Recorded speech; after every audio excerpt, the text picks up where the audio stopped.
Bonsoir tout le monde, ici Monsieur Cacahuète et ce soir nous sommes samedi 8 janvier 2022, il est déjà 23h17. Je ne sais pas pourquoi j'ai parlé comme ça. Ce soir dans ce nouvel épisode de Parlons DVD, on a regardé Le sens de la fête. La nouvelle comédie des réalisateurs de Nos jours heureux et intouchables avec Jean-Pierre Bacry, Gilles Lelouch, Jean-Paul Rouve, Vincent Macaigne, Albin Ivanov et d'autres acteurs. Un film de Eric Toledano et Olivier Nakache. Alors, de quoi ça parle? Max, traiteur depuis 30 ans, a organisé... Je recommence. Max, traiteur depuis 30 ans, a organisé des centaines de fêtes. Aujourd'hui, c'est un sublime mariage dans un château du XVIIe siècle. De la brigade de serveurs à l'orchestre, toute son équipe est réunie pour que la fête soit réussie. Mais la loi des séries va venir bouleverser un planning sur le fil, où chaque moment de bonheur et d'émotion risque de se transformer en désastre ou en chaos. Des préparatifs jusqu'à l'aube, nous allons vivre les coulisses de cette soirée à travers le regard de ceux qui travaillent et qui devront compter sur leur unique qualité commune, le sens de la fête. Il y a des bonus, on les a pas regardés. On regarde pratiquement jamais les bonus, sauf des fois qu'il y a des fins alternatives. Mais il y a des gens qui adorent les bonus et qui les regardent toujours, donc je cite quand même les bonus possibles. Alors il y a autour du film, le sens de la répartie, le sens du jeu, les personnages, la comédie, la musique du film, teaser et bande-annonce. C'est dommage, apparemment il y a des teasers et bandes-annonces, mais ils l'ont mis dans le bonus, ils l'ont pas mis au démarrage. C'est dommage parce que moi j'aime bien quand je mets un DVD d'avoir des petites bandes-annonces avant, tout ça, ça fait séance cinéma. Ah, c'est peut-être la bande-annonce du film, c'est pour ça. Et les teasers, c'est peut-être les teasers et la bande-annonce du film, c'est pour ça qu'ils l'ont pas mis avant. Ouais. C'est dommage parce que moi c'est ou quand ça vient du même studio, par exemple là on voit que c'est Gaumont qui distribue, donc ils auraient pu mettre des bandes-annonces des films Gaumont du même moment quoi. C'est dommage parce que ça se faisait beaucoup, surtout au temps des cassettes vidéo, des VHS, ça se perd. Il y a encore des DVD où on nous propose des petites bandes-annonces avant. J'aime bien, ça met un peu dans l'ambiance, donc ça c'est un peu dommage. Alors, déjà le film on l'a vu doublé en VF mais aussi en VO. Oui, la petite blague, bon c'est vrai que c'est un peu nul comme blague mais voilà, c'est un film français donc forcément on l'a vu en VF et en VO du coup puisque c'est la même chose. Alors, on va essayer de résumer le film sans trop spoiler. Déjà, alors pour le film, alors donc on a Max qui est le chef donc de toute l'équipe qui organise. De quoi? Le patron, oui, le patron et le chef en même temps. C'est la même chose. Donc Max, c'est le patron en fait d'une entreprise qui est spécialisée dans l'organisation des fêtes de mariage. L'anniversaire, je crois, non? Oui. Il parlait pas d'un anniversaire. C'était une anecdote, mais ça se trouve c'est parce qu'il y a des gens qui l'a pas en permanence, qui viennent pour des missions comme ça, et donc oui, ça se trouve il avait travaillé pour notre patron à côté. Tu sais, des intérimaires dans l'équipe, il y en a qui sont comment ça s'appelle, titulaires, et d'autres qui sont intérimaires. Donc qui se connaissent, qui viennent occasionnellement. Donc ça se trouve il parlait d'une autre réception au début du film, je sais plus. Donc on n'a pas fait trop attention au début du film s'ils organisent aussi des anniversaires, mais il y a une anecdote à un moment donné où un personnage parle d'un anniversaire, mais c'est possible qu'il s'agissait d'un intérimaire qui était allé travailler chez un autre patron. Mais bref, donc pour revenir au sujet de l'histoire principale, donc on a Max qui est patron d'une entreprise spécialisée dans les fêtes, et il parle, quand il faut allusion à sa carrière, tout ça, il parle principalement du mariage quand même.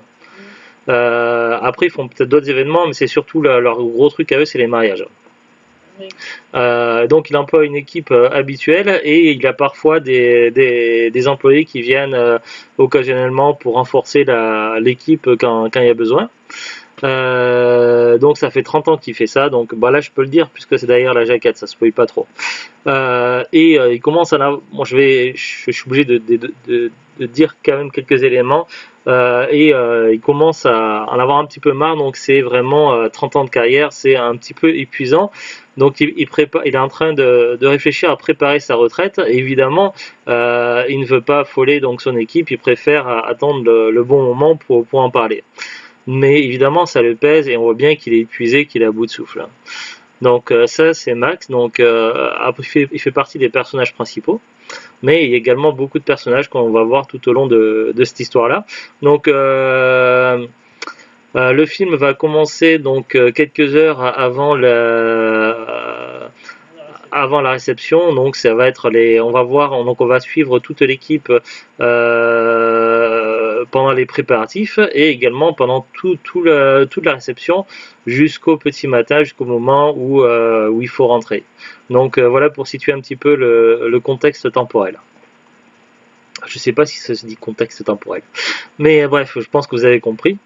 Et donc, du coup, évidemment, donc en temps normal, tout est bien huilé, tout se passe bien, tout est bien organisé, il n'y a pas de problème. Sauf qu'évidemment, durant cette dernière soirée, cette dernière fête organisée en tant que patron pour lui, après peut-être qu'il va revenir de temps en temps, prêter main forte ou donner un coup de main, des trucs comme ça, quoi. Mais voilà. Durant sa dernière soirée organisée en tant que patron, les imprévus vont s'accumuler. Et comme le dit un petit peu la jaquette, beaucoup de choses vont, un petit peu comme la loi des séries en fait, beaucoup de choses vont tendre à vouloir pourrir et saboter la fête. Et à chaque fois, enfin, lui et son équipe, à chaque fois, ils vont devoir essayer de sauver la réception, la fête de mariage, et trouver une solution, des plans de secours et improviser. Donc ça va être, alors j'essaie de ne pas trop spoiler, mais parmi les problèmes qu'il va y avoir, il va y avoir par exemple un souci au niveau de tout ce qui est gestion, musique et DJ, tout ça, donc évidemment il va y avoir des imprévus de ce côté-là. Il va y avoir des problèmes au niveau de certains plats donc pour le repas, donc du coup ça va être un souci.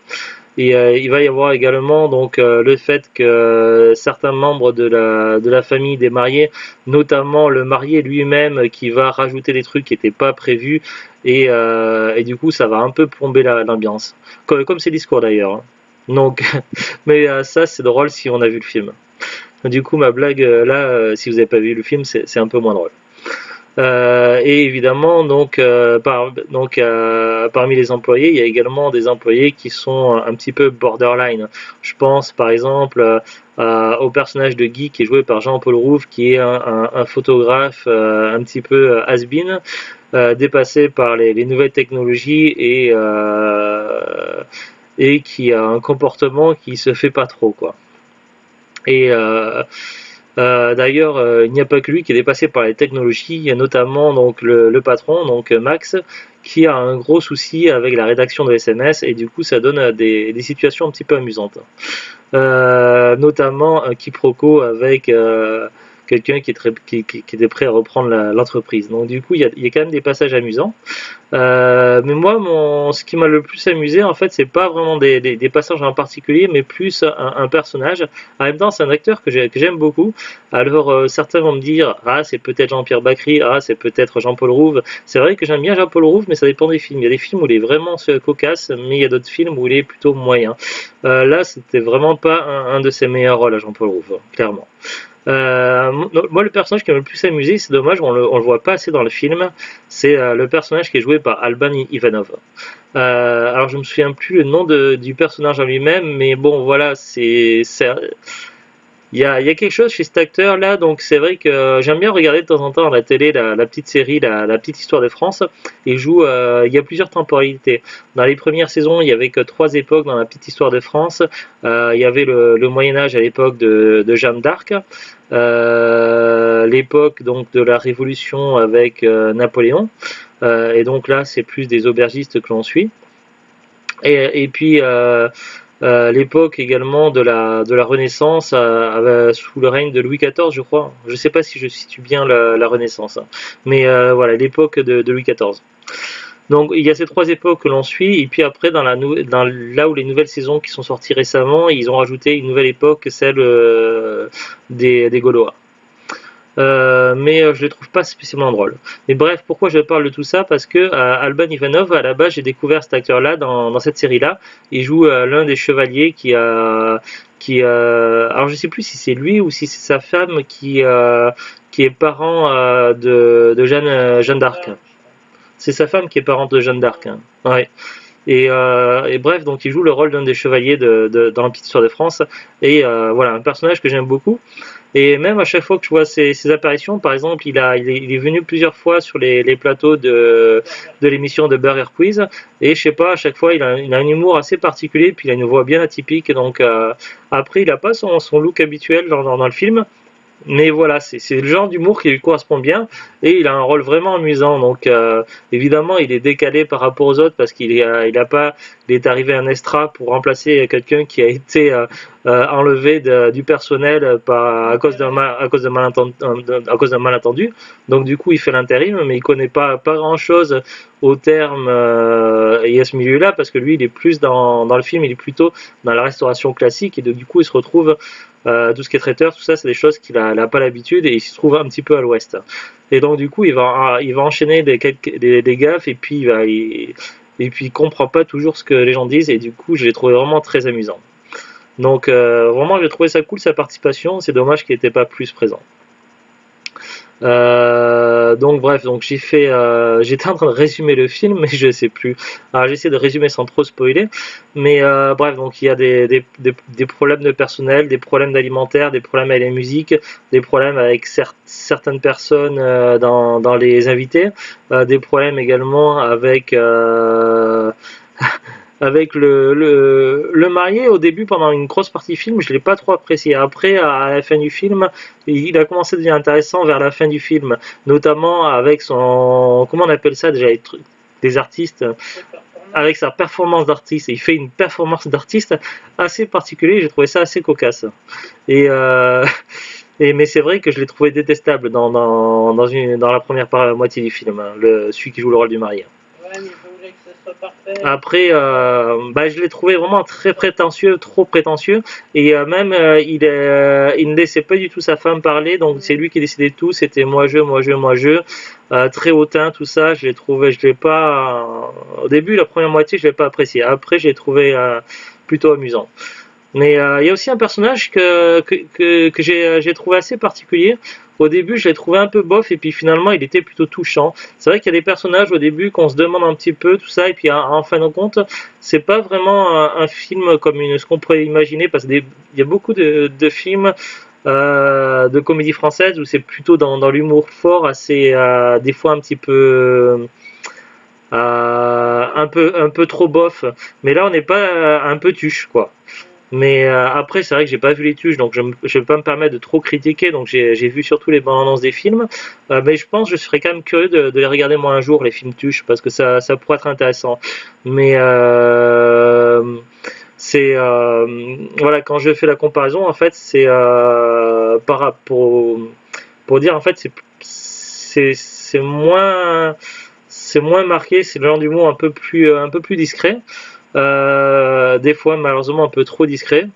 Il y a des blagues qui ne fonctionnent pas évidemment, donc il y a les blagues un peu pourries que fait donc celle qui va prendre la place du patron, tout ça, alors que c'est des gags, tout ça, mais bon voilà, il y a des gags qui passent pas, c'est dommage, ça passe un peu à côté. Mais il y a d'autres gags qui sont assez amusants et je sais plus ce que je disais. Et donc bref, donc c'est vrai que c'est son personnage, mais c'est vrai que le personnage du marié, je l'ai trouvé vraiment trop moigeux. Il écrasait la mariée, elle avait pas son mot à dire. Je l'ai trouvé très prétentieux, tout ça. Mais après, c'est vrai que après on comprend mieux tout ça et ça colle quand même pas mal au personnage. Et je sais plus où je voulais en venir dans cette histoire-là.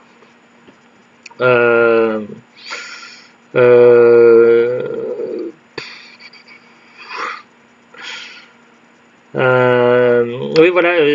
Mais après, en fait, il y a certains personnages que j'ai eu un peu de mal à cerner, tout ça, et en fait, on s'aperçoit après, avec le temps, en fait, qu'ils sont très touchants, et en fait, c'est vrai qu'il y a des moments dans le film, dans l'histoire, où les personnages se foutent sur la gueule, tout ça, et à un moment donné, c'est le gros ras-le-bol. Il y en a, ils en peuvent plus, ils sont à bout. Il y a vraiment des soucis, mais en fait, après, on voit qu'ils tiennent tous à eux ensemble. Et ah oui, voilà, je voulais parler de celui qui jouait le DJ, donc celui qui animait au niveau musical. Je l'ai trouvé très bof au début, et finalement après je l'ai trouvé très touchant quand il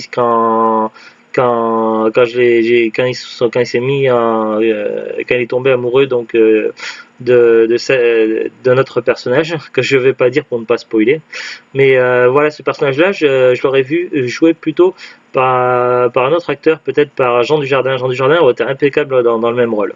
Après, l'acteur, il se débrouille très bien dans le rôle, il joue très bien, mais c'est un rôle qui aurait collé à la perfection à Jean Dujardin, je pense. Après, bon, c'est fait comme ça, c'est fait comme ça. Mais voilà. Et puis finalement, bon, ben, c'est dans ce genre de film qui se finit avec un happy end, évidemment. Donc là, je ne spoile pas de trop, mais bon, c'était quand même assez évident à deviner. Voilà, donc on est sur un film assez particulier, assez atypique. Alors, par contre, du coup, c'est vrai que les réalisateurs, ils avaient quand même mis la barre très haute avec leurs précédents films.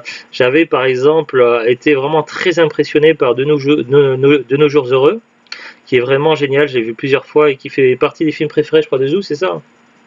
Nos jours heureux. J'avais été très impressionné. D'ailleurs, on l'a en DVD. Je crois que on avait fait un épisode de Parlons DVD dessus. Intouchable, on l'a pas en DVD, mais je l'ai vu plusieurs fois et c'est vraiment un film super aussi, également très touchant. Donc les réalisateurs Eric Toledano et Olivier Nakache, ils avaient placé la barre très haute avec De nos jours heureux et Intouchable. Alors du coup, Le sens de la fête, ben, j'ai bien aimé, mais je l'ai trouvé quand même pas au même niveau que Nos jours heureux et Intouchables. Après, c'est un film vraiment très plaisant. C'est un film plaisant, mais voilà, donc je sais pas, il y a des choses qui auraient pu peut-être être tournées un peu de manière un petit peu différente, mais en tout cas, c'est très intéressant. C'est très intéressant et c'est assez original. Et du coup aussi, ce qui est pas mal, c'est que c'est assez rare, mais je crois que c'est la première fois que je vois un film sur cette thématique-là. Hein, Zou? La thématique de voir comment ça se passait du côté des organisateurs de mariage. Parce qu'en général, dans les films ou les séries télé, on voit évidemment qu'il y a des mariages organisés, des cérémonies ou des anniversaires ou des machins, ceci, cela, mais on voit toujours du côté de soit c'est un témoin qui organise, soit c'est les machins. Donc on voit évidemment des personnels, on voit travailler, mais on voit le côté extérieur. Donc là, on voit tout ce qui se passe du côté intérieur, avec toutes les problématiques qui peuvent se poser, tout ça. Et du coup, je trouve ça très intéressant et c'est assez original et innovateur de ce côté-là. Donc c'est plutôt une bonne surprise. Après, il y a des choses qui auraient pu être faites peut-être différemment, mais on n'est pas tout parfait. Moi, si ça avait tenu à moi, j'aurais mis un peu plus de scènes avec Albin Ivanov. Après, voilà. Moi, c'est un de mes acteurs préférés du moment, dans les acteurs français. Voilà. Après, l'édition DVD, donc on est sur une édition classique. Voilà. On va regarder ensemble l'affiche Wikipédia. Le sens de la fête est un film français écrit et réalisé par Eric Toledano et Olivier Nakache, sorti en 2017. 2017, ça fait 5 ans à peu près, ou moins de 5 ans, ça dépend à quel mois c'est sorti.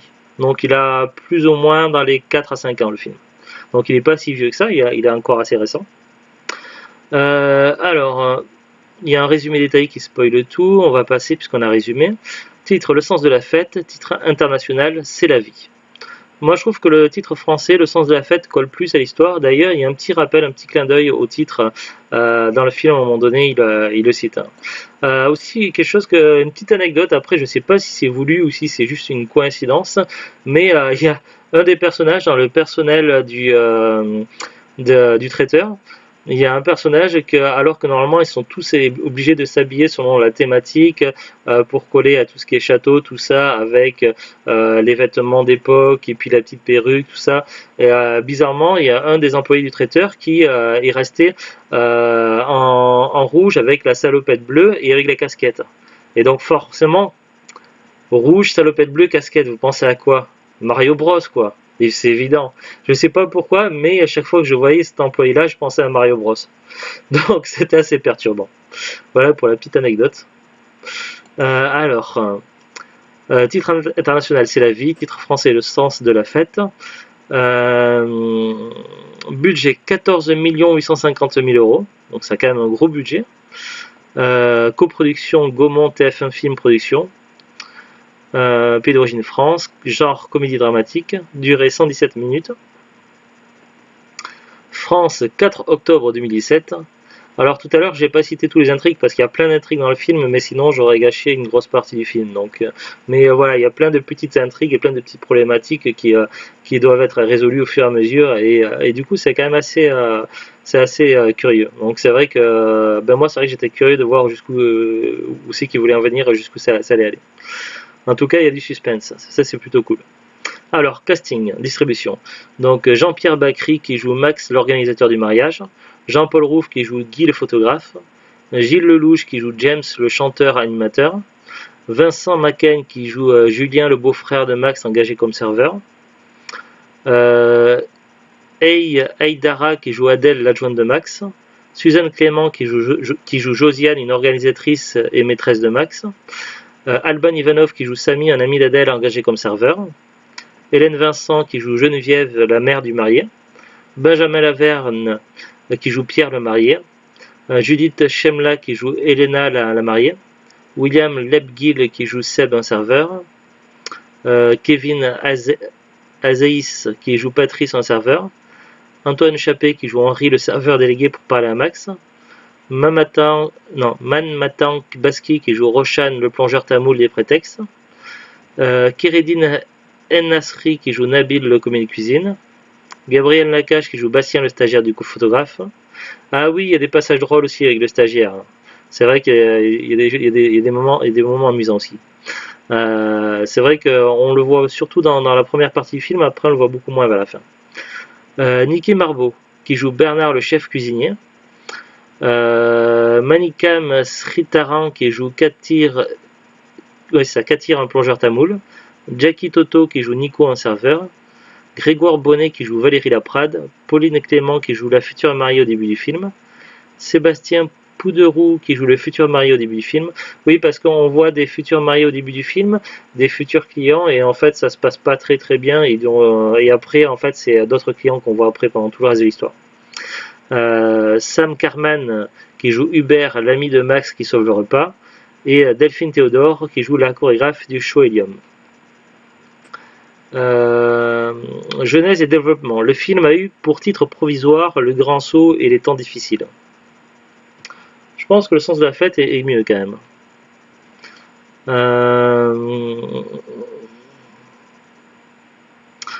Après, il y a des petites anecdotes sur la description des rôles, tournage. Bon, je vais pas tout lire, ça va être un peu long. Sur les musiques, les bandes originales. Il y a des musiques qui sont pas mal dans le film. Des musiques additionnelles également. Critique. En France, l'accueil critique est bon. Le site Allociné recense une moyenne de critiques de presse à 3,7 sur 5. C'est plutôt bon. Après, Allociné, c'est souvent dans les 3, parfois un peu moins, mais rarement au-dessus. Donc 3,7, c'est plutôt une bonne note pour Allociné. Box Office, France, 3 20 694 entrées.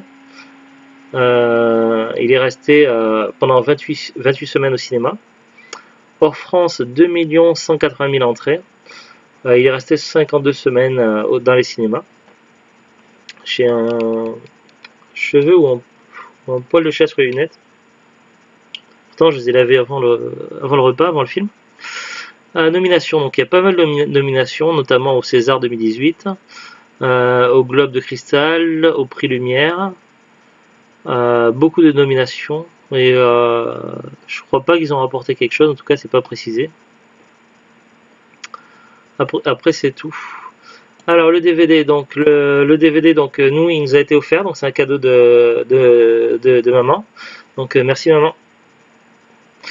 On l'a offert, donc on l'a eu pas cette année, je crois que c'était l'année d'avant.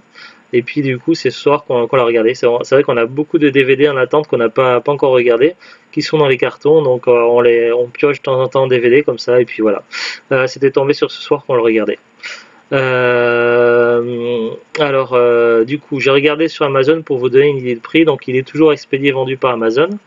Après, j'aurais pu regarder sur d'autres sites, sur la Fnac, Le Bon Coin, Vinted, Rakuten, eBay, etc. En tout cas, pour avoir une idée du prix, expédié vendu par Amazon, donc sur le site, ils l'ont mis à 8,45 €. C'est un prix moyen, donc c'est en général, les prix des DVD baissent rarement en dessous de ces prix-là sur Amazon. Je pense qu'après, en grande surface, ça doit être plus ou moins dans ces prix-là, parfois un peu plus. Donc, voilà, donc si vous voulez le film moins cher en DVD, après, il faut aller peut-être sur le marché de l'occasion ou voir chez des particuliers, des vendeurs pro. Des fois, on peut avoir des prix moins chers sur de l'occasion. Après, peut-être dans les magasins cash ou en brocante. Donc, voilà pour vous donner une petite idée du prix sur le marché actuellement du film. Voilà, voilà. Sur ce, donc, on vous souhaite un bon week-end. À très bientôt. Et là, c'est Neige. Tu dis coucou, Neige? Non? Mieux le rarement. Sauf quand c'est l'heure du pâté pour chat. Allez, à très bientôt. Bon week-end, tout le monde. Salut, salut. Au revoir.